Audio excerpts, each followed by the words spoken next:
Welcome back to Hubris. This is going to be a short recording to fix a whole bunch of errors that crept into the previous turn 5.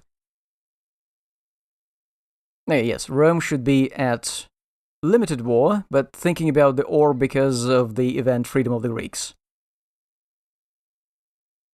Scope of action, Europe and all adjoining seas. That is... Europe is, yes, everything up to Trachea.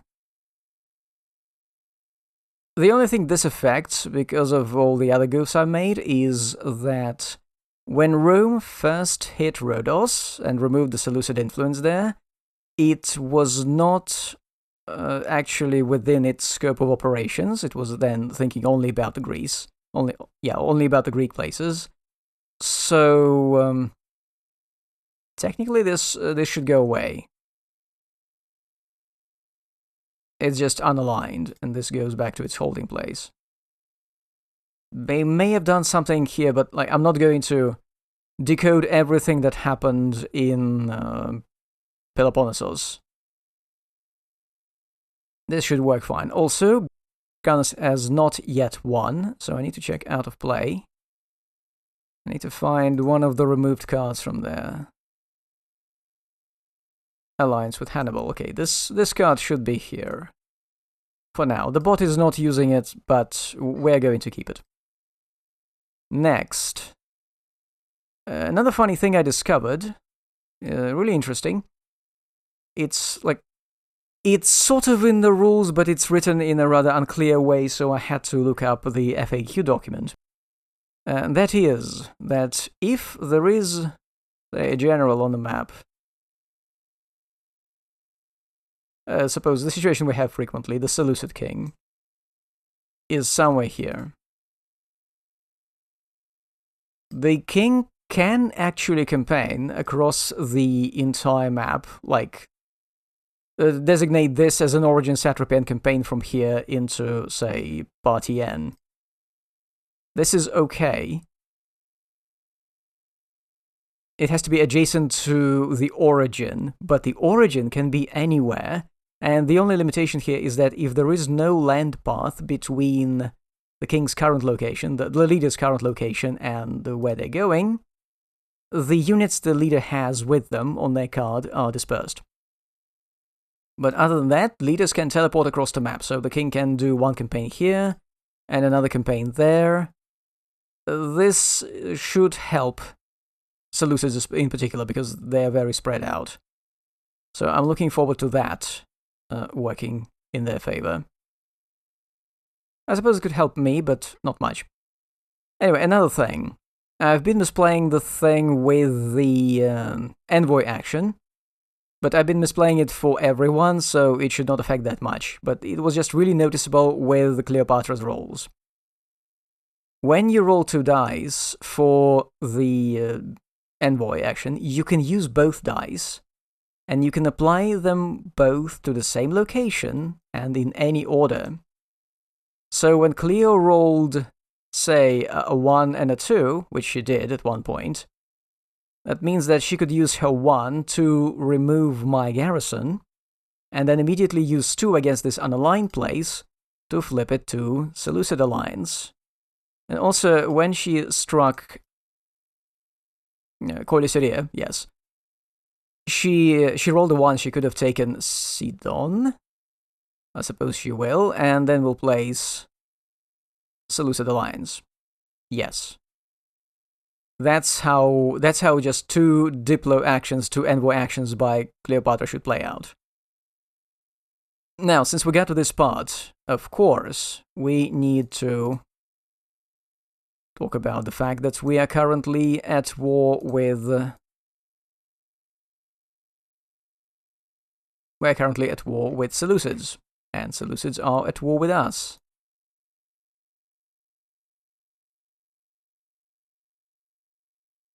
And meaning I resolved the last 2 actions of the Seleucid bot incorrectly. They would not have done stuff like lobby, so I actually go back to predominant. But they would have chosen to campaign, and this is what I need to do. I need to figure out 2 campaigns as rolled by Seleucids. I have looked it up, and I remember the position of my units. I had 1 regular unit here, 1 regular unit in Ionia, and I had my elite mercenaries here in Corycidia. So I'm going to see what the priorities for Seleucids are going to tell them to do. Land campaign and group from grouping table. Let's see, it's most likely going to be Corycidia. 4. Seleucids, 4 at war with Ptolemies. Ooh, this is interesting. Macedon periphery.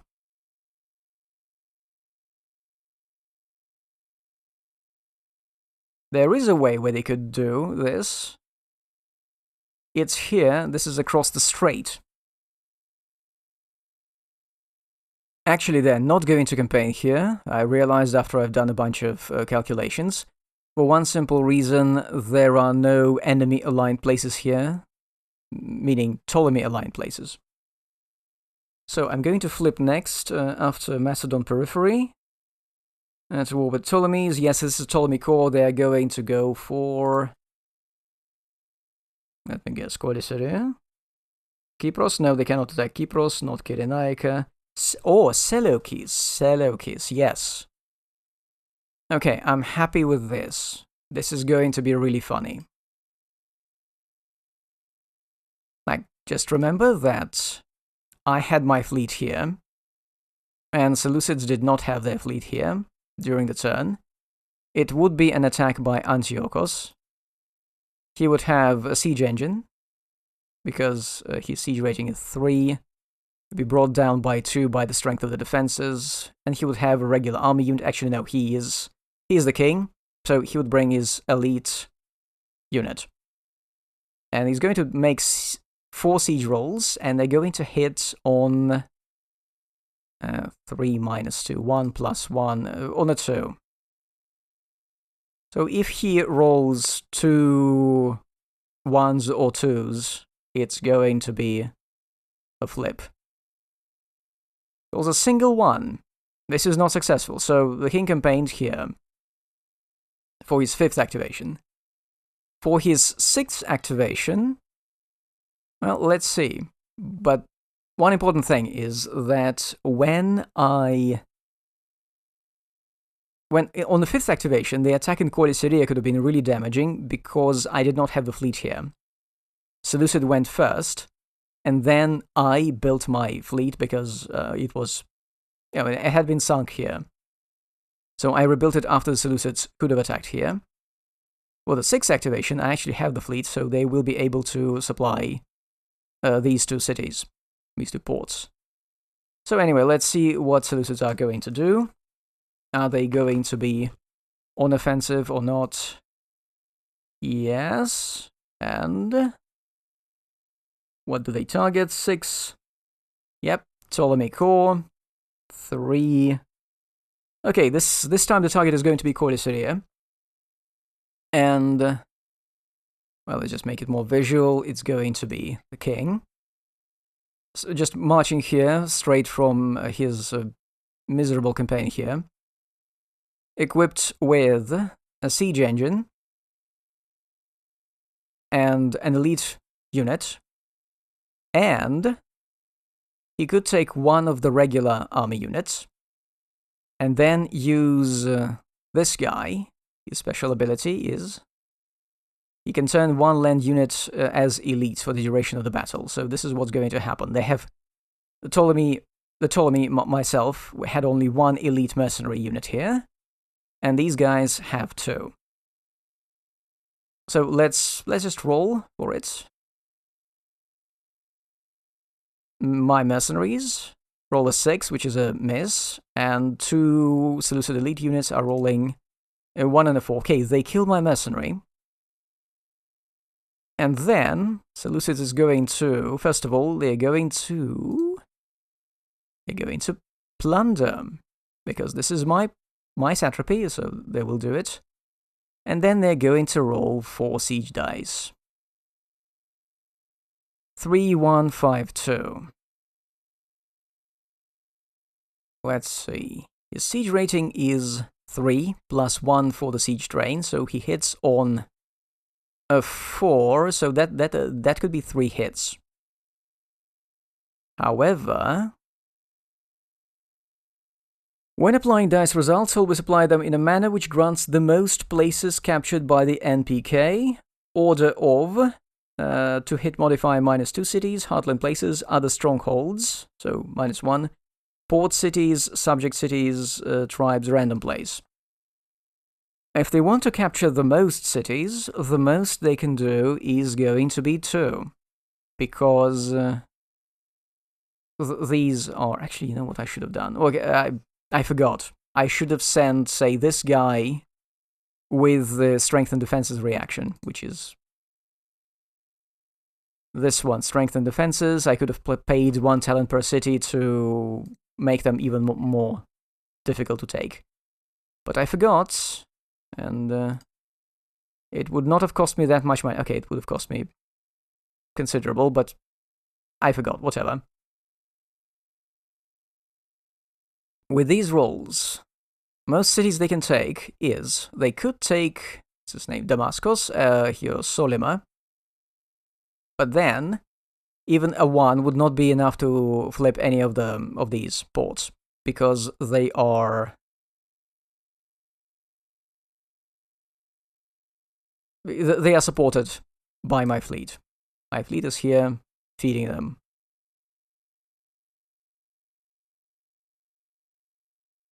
Since the rules tell me to target strongholds, it's going to be Tyros. One of them is going to be Tyros. Seleucid garrison. Because, yes, it would have been enough to take it with a roll of a 1 and a 2. Now, with a roll of a 3, which cities are they going to target? Strongholds, port cities. They won't be able to take port cities. Subject cities. So it's going to be Damascus. Delete. And this becomes... Yeah, this becomes no Seleucid alliance. No, Seleucid garrison. Well, look how the turntables. We're going to lose 2 more territorial VP. I need to give Coelisyria to this guy. The Seleucids, they gain 2 VP because they have simple control. Okay, they have 15 VPs in total. I have 13. They are in the lead. Yes. And that would have been their last activation. Let's delete this guy. And now I need to check whether the war... Play a raid card. Yeah, whether the war ends. Okay, wars between with NPK kingdoms continue on D6, 1 or 2. With a +2 modifier if the enemy controls 1 or more places in the capital satrapy. No, I don't control any places in their satrapy. The rules specifically say ignore this Seleucia area. Okay, let's check. Fuck. The war continues. Man, this is not a good position. Okay, now let's see what war exhaustion is like. War exhaustion. All chief ministers of kingdoms still at war with Rome. Still at war, with Rome only at full war. After peace segment must check admin with the following modifiers. Half the renown of the king, -1 for each ongoing war beyond the first. Okay, chief ministers must check their admin. My chief minister has admin 3, there are no modifiers. It's a 1, it's a pass. Success margin 2 or more, no effect. Yes, yes. Good. Now, let's see how their chief minister fares. His admin is 4. He rolls a 3, he passes. Success margin is 1. 0 or 1. Revolt in 1 random aligned place in 1 random satrapy with at least 1 aligned place. Aha. Yes, they're going to get a revolt now. We dodged it, but they're not going to like this. The problem is...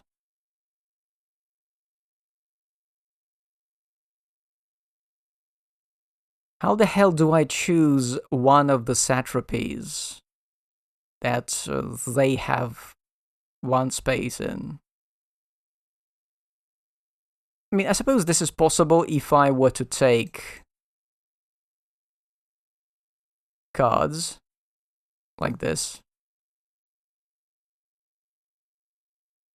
Which card is this? Oh, okay. The deck with the satrapies cannot shuffle itself. Okay, so let's do it like this. The worst possible way. Physically, I would have already collected all these cards and just shuffled them and picked one. But what we're going to do, we're going to go like this from north. 1, 2... No, wait. Let's start with Mysia. Not sure in which order I'm going to count, but give me a random number from 1 to... I have to go to random.org. It's a number 2. It's going to be... Oh, of course. It's going to be Pontus, the place nobody cares about. Okay, one of these places. Which one? 1, 2... 1, 2, 3, 4, 5, 6. 2. Oh, it's going to be the one place that's easy to switch diplomatically. So that's it. They lost half a victory point. I'll maybe calculate it eventually, but... Do they have any other places with half a victory point?